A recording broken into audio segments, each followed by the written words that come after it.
Hola, ¿cómo están? A partir de este momento iniciaremos con un nuevo tema, las medidas de dispersión o las medidas de variabilidad. No te lo pierdas. Listo, seguimos. Imagínate que llegas a un nuevo país. Este país se llama el país de las amarillas. Y para cruzar de una ciudad a otra es necesario lo siguiente. Entonces, para cruzar de una ciudad a otra tendríamos que pasar un río y resulta que no sabemos nadar. Por lo tanto, tenemos que preguntarle a alguien cuánto mide en promedio la profundidad del río. Y cuando le preguntamos a uno de los nativos, este nos dice, en promedio, la profundidad del río es de 1,45 y tú mides 1,65. Pareciese que sí pudieses pasarlo, ¿no crees? Notemos algo. Nuestra estatura o la estatura del que va a cruzar el río es de 1,65 y la profundidad del río 1,45. No es información suficiente porque es un promedio de la profundidad del río. Entonces le vamos a preguntar, ¿cuánto es lo mínimo que mide la profundidad y lo máximo? Y resulta que lo mínimo nos dice el nativo son 50 centímetros. Y lo máximo son 2 metros con 10 centímetros. Pregunta, ¿cruzaríamos el río caminando? Por supuesto que no. Esos 50 centímetros, ese promedio de 1,45 y esa profundidad de 2 metros 10, esas diferencias es a lo que llamamos medidas de variabilidad. Enseguida lo descubrirás. Muy bien, después de este ejemplo que vimos con atención hace un momento, vamos a trabajar entonces las medidas de dispersión o también conocidas como la variabilidad que tienen una distribución de datos. ¿Sí? Esta vez lo vamos a trabajar para datos no agrupados. Soy Horacio Muñoz Durán, profesor en procesos educativos en el CBT número 2 Texcoco y en la Autónoma del Estado de México con las materias de bioestadística. Bueno, vamos a comenzar, fíjense bien. ¿Qué son exactamente las medidas de dispersión? No es otra cosa más que un número o varios números, porque en sí son rango, varianza, desviación estándar y coeficiente de variación las que vamos a trabajar nosotros. Esos números nos indican qué tan lejanos están los valores de un valor central. ¿Cuál? La media o la mediana podría ser, pero principalmente se maneja la media, es decir, qué tan alejados están, qué tan dispersos, qué tan variable, qué tan distantes están de un valor que tiende al centro. Entre más distantes, más dispersos, más difícil su análisis, menos confiable. ¿Va? Entonces miren, con este ejemplo nos va a quedar muy claro. Tenemos una empresa que tiene dos sucursales, la sucursal A o la franquicia A y la franquicia B. Si nosotros, esta es una empresa que vende llantas y registró el número de llantas que vendió de lunes a viernes, 5 días laborales. Entonces, si nosotros obtenemos el número de llantas que vendió la empresa A en promedio y el número de llantas en promedio que vendió la empresa B es igual. Y para nada que son los mismos datos, pero si usted suma, ya sabemos que la media es sumar todo y dividirlo entre los que son, observe que nos da el mismo promedio. Si cuando aquí tenemos un día, cuando menos se vendió fue 7, acá fueron 2, acá tenemos el viernes, ¿no? Día 5 que se vendieron 19 llantas, acá el máximo es 10.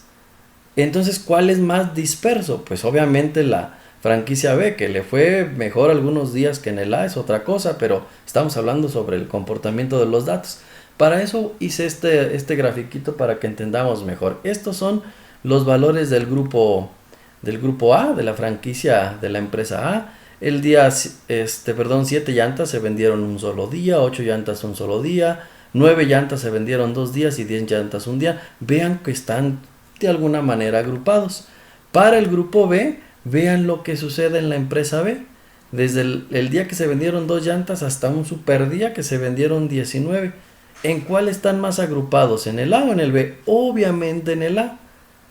Que hubo mejores días en el B no es en este momento lo que queremos analizar. En el B hay mayor dispersión. Vamos a empezar. La primera, como ya se dijo hace un momento, la primera manera de entender estos datos es mediante el rango. El rango es la primera medida de variabilidad cuya fórmula sencilla. valor máximo menos valor mínimo. ¿Cuál es el valor máximo aquí? 10. ¿El valor mínimo? 7. El máximo 19. El valor mínimo 2. Simplemente es una resta y para el primer grupo 10 menos 3 es igual a 10 menos 7 es igual a 3 y 19 menos 2 es igual a 17. ¿Qué nos indica el 3 y el 17?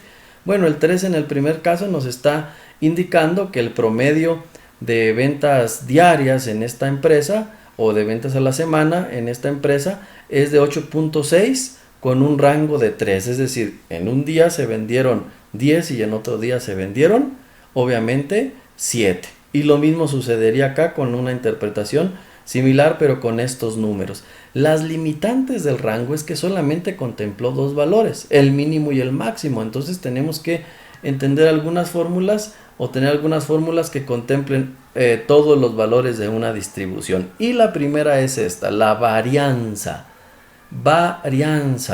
La varianza está dada por la expresión matemática que nos expresa los valores de x, y menos la media de cada valor, obviamente la media restada a cada valor, al cuadrado entre n menos 1 si es muestra. Si es población es entre n. Pero por ejemplo, ¿cuántos valores tenemos aquí? Pues 5 en la empresa A, en la empresa B también 5, entonces serían 5 menos 1, 4. Para esto lo vamos a obtener también y vamos a sacar ya los valores aquí en una tablita. Fíjense bien, los valores lo voy a hacer solo para la empresa A, usted lo hace para la empresa B, aunque yo voy a anotar los resultados con la finalidad de comparar. La empresa A, sus datos son 10, 8, 9, 7, 9. Los podemos ordenar si queremos, si no así está bien. El primero sería el valor 10 menos la media es 8.6. Entonces serían 10 menos 8.6, 1.4. 1.4 al cuadrado, 1.96. El segundo, 8 menos 8.6, porque es la media obviamente de este grupo, menos 0.6 al cuadrado, 0.36. Todos serían positivos. Así con cada uno de los datos hasta llegar al último dato que es 0.16. Y vemos que dice la fórmula que se deben de sumar. Aquí ya se restaron, se elevaron al cuadrado, ahora se suman y nos da 5.2. Entonces sencillo, 5.2 entre 5 valores que son menos 1, eso nos da un valor a 1.3. El detalle es que si se fijan está al cuadrado. 1.3 ¿qué? Llantas cuadradas. Ahí es donde dices, bueno, ¿cómo que diríamos que el promedio es 8.6 más menos 1.3 llantas cuadradas? No se puede. Calculándolo para el otro valor sería lo mismo con una tabla como esta, y se los dejo para que ustedes lo hagan y lo corroboren. Y si en caso de que tengan algún inconveniente, sin problemas me escriben. Entonces, cuando la varianza nos da en unidades cuadradas, pues necesitamos de la otra medida de variabilidad o dispersión llamada desviación estándar. Esta desviación estándar es lo que se decía en el video introductorio, en la primera parte, en donde teníamos que cruzar el río y si tenía 0.5 de profundidad del agua y en el otro tenía 2.10 y nosotros medíamos 1.65, pues no íbamos a caminar. Ese más menos es esto. ¿De dónde proviene la desviación estándar? De la raíz de la varianza. Entonces, si la varianza es 1.3, ¿de acuerdo? La raíz de 1.3 nos da 1.14. Vean qué sencillo es. Todos podemos hacerlo. Para el primero sería 1.14. Si a esta cantidad le sacamos la raíz también, nos va a dar cierto detalle. Cierta cantidad, pero 7.5. Ahora ya podemos interpretar. La empresa A vende en promedio 9 llantas, ya redondeado, ya lo dijimos, más o menos una llanta. O sea, 10 u 8. Sí, porque es un promedio. La empresa 2 también vende 9 llantas, más o menos 7, bueno, aquí redondeado, más o menos 8 llantas. Esa es la variabilidad, la dispersión, la distancia. ¿Cuál es menos variable? Obviamente, lo vimos desde el rango, la franquicia A de la franquicia B. Entonces, ¿qué más? O sea, nos deja como que a medias. ¿Qué más es esto de las medidas de variabilidad? Miren, la última medida es el coeficiente de variación.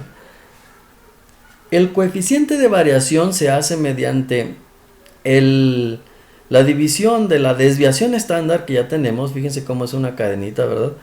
Entre la media que también ya se tiene. Lo voy a calcular aquí rápido, pues la desviación estándar, pero primero es 1,14 entre 8,6 por el 100%, esto se hace en unidades porcentuales, nos da 13.26. ¿Eso qué quiere decir? Y de una vez pongo el otro para el grupo B. Esto significa que los datos están dispersos en un 13.26 de la media. Los datos están dispersos tremendamente de un 87.25 de la media. Les doy la clave. Si en una distribución de datos tu coeficiente de variación supera el 30%, los datos no son confiables para analizarse con promedios. Vean aquí, este promedio no es confiable. Eso no es cierto. Inclusive aquí ni el 8 ni el 9 aparecen en el B. Entonces este 87 está superando al 30% tremendamente. Esas son las medidas de dispersión. ¿Sí me explico? Entonces, jóvenes, esta es la clase. Si se fijan, es de una manera muy sencilla. No se les olvide la interpretación, como siempre, para cada tarea y cada actividad. Aquí tenemos entonces la tarea. Son 3 restaurantes que representan los ingresos por el platillo, la especialidad de la casa en cada uno de ellos. Se tomaron los ingresos por ese platillo durante 7 días. Mucha gente lo pide, independientemente del precio. Y bueno, tenemos estos tres escenarios. Vamos a calcular de cada escenario el rango, la varianza, la desviación estándar y obviamente el coeficiente de variación. Hasta luego, que tengan buena suerte en su trabajo.